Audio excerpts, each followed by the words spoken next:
punya ya rahasia pola pikir orang kaya sama orang yang nggak punya ya. Ketika krisis datang ya, teman-teman kalian itu yang mungkin sepantaran kalian ya, orang-orang yang gue sebut orang-orang di bawah ini, ketika asetnya itu turun 30%, itu mereka panik, mereka nggak ngerasa, "Oh ini krisis," malah mereka jual.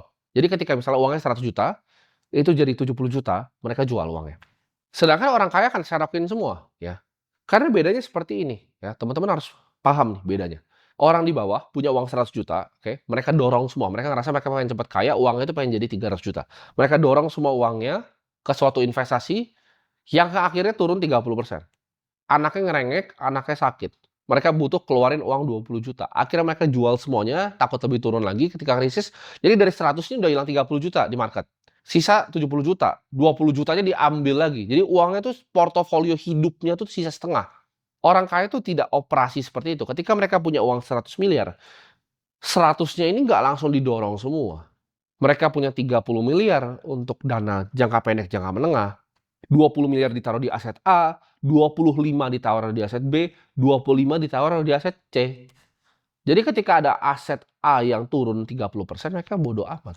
Bahkan mereka punya cash 30%-nya lagi, mereka bisa dorong lagi. Ketika krisis terjadi, mereka yang selalu bisa dorong, mereka yang selalu punya cash, mereka selalu punya peluru. Orang-orang yang tidak tahu hal ini, mereka itu tidak punya perencanaan hidupnya, jangka pendek ini apa, jangka menengah apa, jangka panjang apa. Mereka hidup cuma buat makan, ya, ngantar anak sekolah, habis itu mati nanti ke depannya. Mereka ini nggak ada perencanaan sama sekali. Dan mereka bingung kok hidupnya di sini-sini aja. Mereka yang di bawah itu ibarat kalau berenang di kolam berenang, ya. Yang mereka harus lakukan adalah injakin kepala orang untuk bisa mengapung.